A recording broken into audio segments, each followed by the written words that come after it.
Hello guys, welcome to Venu Madhu's kitchen. நான் உங்கள் மது. இன்றைக்கி நம்ம பண்ண போகிற ரெசிபி என்ன பார்த்தீங்கன்னா, நல்லா காரசாரம் கத்திரிக்காய் வச்சு குழம்பு தான் பார்க்க போகிறோம். ஸோ அது டிஃப்ரெண்ட்டாக ஆந்திரா ஸ்டைலில் எப்படி பண்ணுறது அப்படின்னு பார்க்கலாம். ஸோ இந்த குழம்புக்கு மெயினாக தேவையான இன்க்ரீடியன்ட் என்ன, கத்திரிக்காய். அதுவும் நாட்டு கத்திரிக்காய் தான், செம்ம டேஸ்ட்டாக இருக்கும். நார்மலாக நம்ம வெளியே ஹைப்ரிட் கத்திரிக்காய் கிடைக்கும், அதெல்லாம் பார்த்திங்கன்னா அவ்வளோ டேஸ்ட்டாக இருக்காது. முடிஞ்ச அளவுக்கு இந்த மாதிரி குட்டி குட்டியாக நல்லா நாட்டு கத்திரிக்காய் எடுத்துகிட்டு வந்தீங்கன்னா கண்டிப்பாக இந்த மாதிரி ஒரு ரெசிபி ட்ரை பண்ணி பாருங்கள்.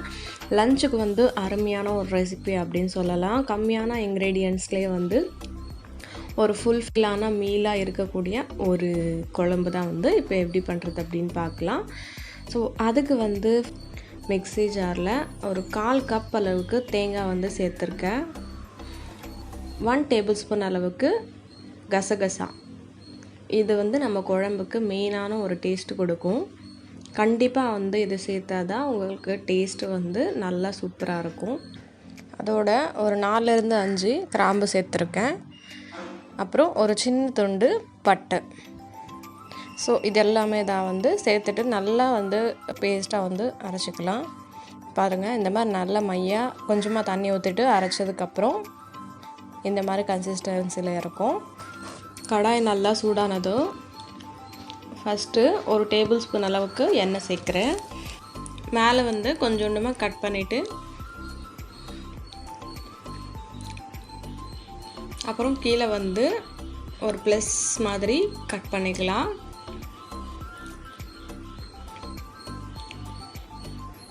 ஸோ பாருங்கள், கட் பண்ணியாச்சு. எண்ணெயில் பொரிச்சு எடுத்துக்கலாம்.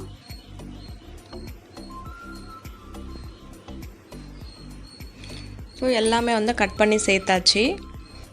இந்த மாதிரி நாட்டு கத்திரிக்காய் கிடச்சதுன்னா இந்த மாதிரி குழம்பு கண்டிப்பாக ட்ரை பண்ணுங்கள்.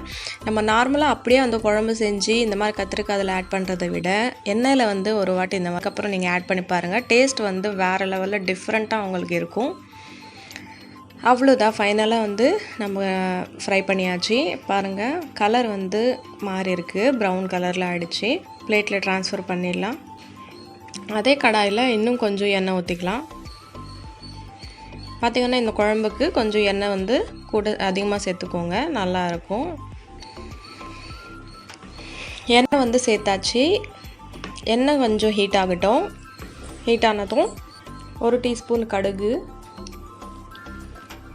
1 டீஸ்பூன் ஜீரகம் சேர்த்துட்டு நல்லா கடுகு ஜீரகம் எல்லாம் எண்ணெயில் பொரியிற அளவுக்கு ஃப்ரை பண்ணிக்கோங்க.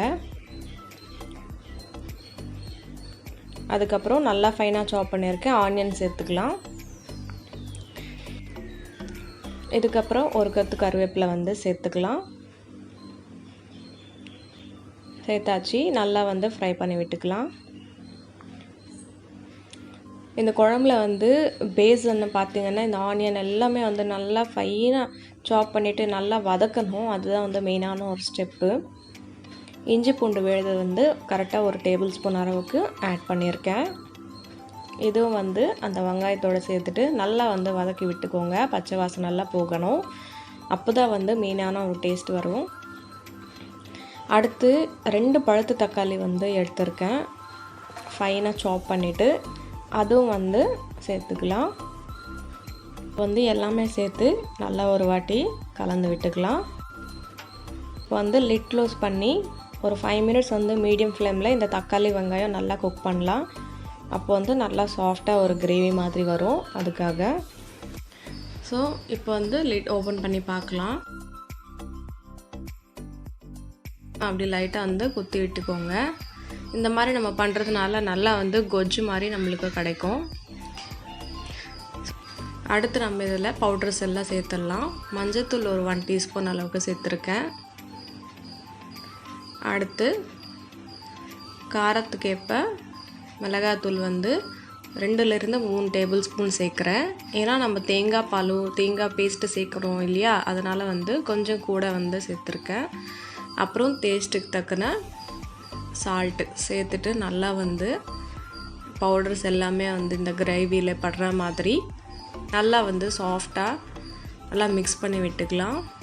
ஸோ பாருங்கள், நல்லா எண்ணெய் பிரிஞ்சு வந்துட்டுருக்கு. இந்த ஸ்டேஜில் புளி கரைச்சி வச்சுருக்கேன். ஒரு பாதி லெமன் புளி அளவுக்கு கரைச்சி வச்சுருக்கேன். இதுவும் வந்து நல்லா இதில் சேர்த்துக்கலாம். சேர்த்துட்டு நல்லா வந்து மிக்ஸ் பண்ணி விட்டுக்கோங்க. ஸோ பாருங்கள் எவ்வளோ வந்து ஜூஸியாக இருக்கும், செம்ம டெக்ஸ்டரில் செம்ம டேஸ்ட்டில் இருக்கும் இந்த கிரேவி. அடுத்து எண்ணெயில் ஃப்ரை பண்ண கத்திரிக்காயை சேர்த்துக்கலாம்.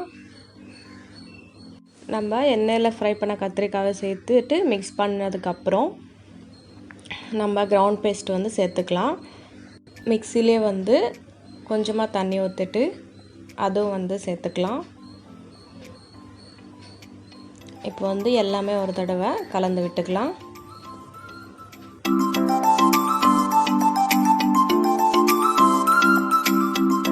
நல்லா வந்து ஹை ஃப்ளேமில் ஒரு 5 மினிட்ஸு, மீடியம் ஃப்ளேமில் ஒரு 5 மினிட்ஸ் குக் பண்ணதுக்கப்புறம் எண்ணெய் பாருங்கள் நல்லா பிரிஞ்சு வந்துடுச்சு.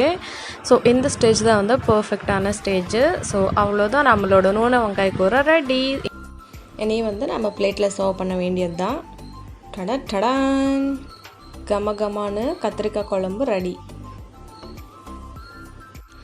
அவ்வளோதான், சூப்பரான கத்திரிக்காய் குழம்பு வந்து ரெடி ஆகிடுச்சு. இந்த மாதிரி ஸ்டைலில் கண்டிப்பாக காரசாரமாக செஞ்சு பாருங்கள், எப்படி இருக்குன்னு சொல்லிவிட்டு மறக்காமல் உங்கள் வேல்யூபிள் கமெண்ட்ஸில் கீழே கமெண்ட் செக்ஷனில் சொல்லிவிடுங்க. ஒரு லைக் தட்டி விட்டுறது மறக்காதீங்க. இந்த ரெசிபி பிடிச்சிருந்தா வேணும் மதுஸ் கிச்சனுக்கு கண்டிப்பாக சப்ஸ்கிரைப் பண்ணுங்கள். தேங்க்யூ ஸோ மச் ஃபார் வாட்சிங். பாய்.